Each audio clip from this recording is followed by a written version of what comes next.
The next expansion for Hearts of Iron 4 will be the Graveyard of Empires. And we all know that's talking about Afghanistan, right? The big boys many a time invaded Afghanistan and failed miserably. I'd love to see the demographic breakdown of Afghanistani players of Hearts of Iron 4. Press 1 in the comments, boys, if you're an Afghani Hoi 4 fan. But with everything in Hearts of Iron 4, it's not just one nation, it's a bunch of nations. Collectively paired together, usually geographically, but sometimes also based on politically. For instance, Together for Victory. Those countries were spread all around the world. However, they all had one thing in common, and they were empires of the British Empire, part of the British Empire. This expansion will be released on the 4th of March, so less than a month away.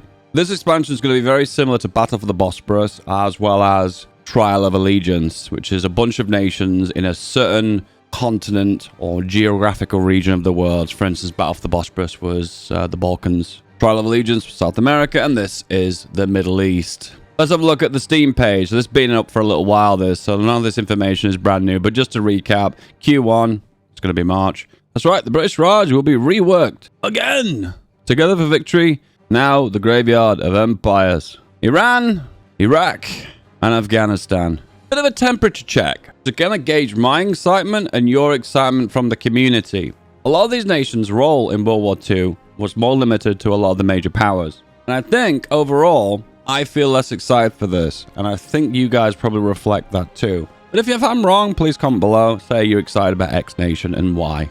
India's impact was massive, okay? Very big population, contributed a lot of resources as well as manpower to the war effort, fighting on behalf of the United Kingdom. Absolutely massive. Iran, I'll be honest with you, I know very little. I know it was invaded by the Soviet Union and Britain because they wanted to be a corridor created for oil supplies. Iraq had a coup and then ended up joining the Axis, and Britain invaded them.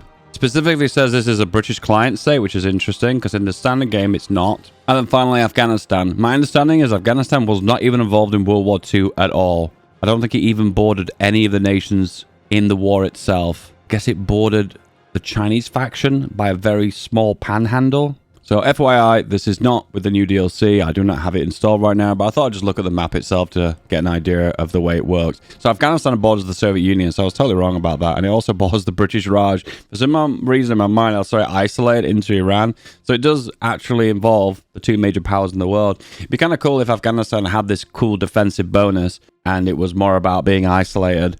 But what's the fun in that? You always want to expand and paint the map. I think that sometimes you have to think about Hoi 4 in a way.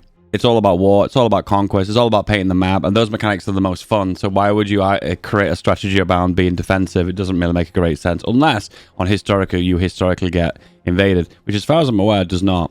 Iran, very important for oil, it is. And of course these northern lands were taken by the Soviet Union and Britain as a corridor. I think it was to prevent the oil here in Azerbaijan being isolated, and to prevent the Germans having more control and say in this region.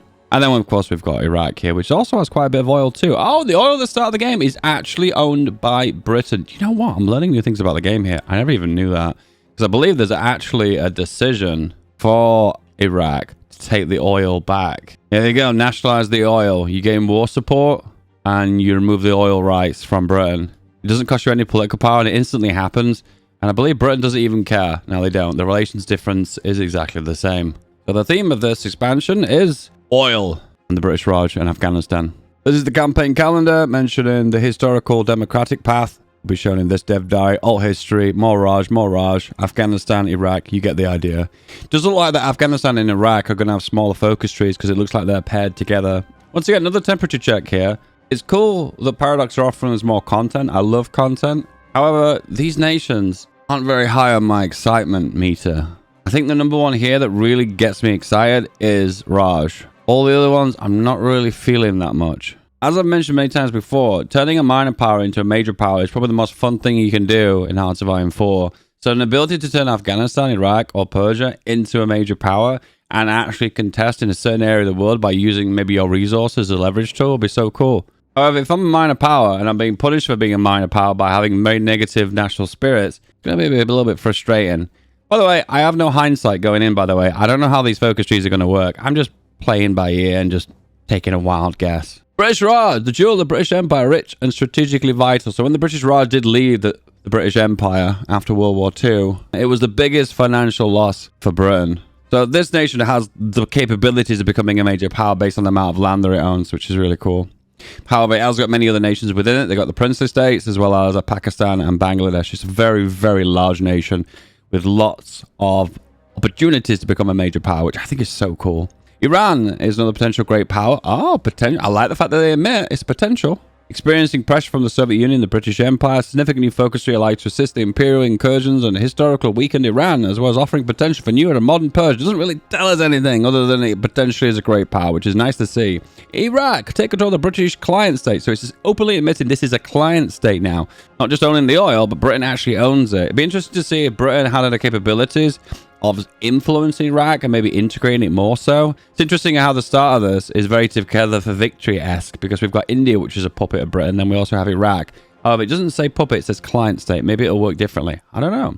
Must manage the competing ethnic and religious factions in Iraq. That upsets me a bit, because it tells me that this is going to be a nation that's going to be small, weak, and also have internal troubles, which from a balanced perspective is just not very fun. I'm not against the idea of becoming more of a subjugate to a major power, but have the potential to gain a lot from that in the long run. But being an ability to remove all your consumer goods and get 100% construction speed for civilian factories for, I don't know, 12 months, for instance, to allow you to project yourself just by becoming a subject of another nation, I think it'd be so cool. Allows you to just springboard into a major power. Just a random suggestion. Historically known as the Graveyard of Empires, isolated from the wider world, Afghanistan offers many alternative paths. Continue the historical path of neutrality and isolation, or choose the road to rapid industrialization and building a new power in the mountains of Central Asia. That tells us practically nothing other than it was isolated. Maybe I was right about that. Art and achievements. Placeholder. We have art here of an elephant. I don't know why, but this gives me Siam vibes. Is anyone else feeling that too? E4 Siam? No? Okay, maybe just me. So this is the expansion pass. I will leave a link to it below. Here you'll take advantage of all these great expansions, and it's a great offer because you get all of it in one go. The prototype vehicles expansion has still not been fully announced, and it's still a work in progress. Q3 too, so that's quite far away as well.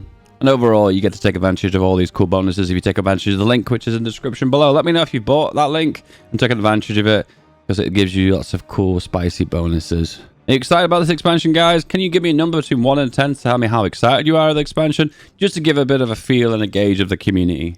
I think I've made my point enough, and I don't want to sway you enough. Tell me what you feel about this.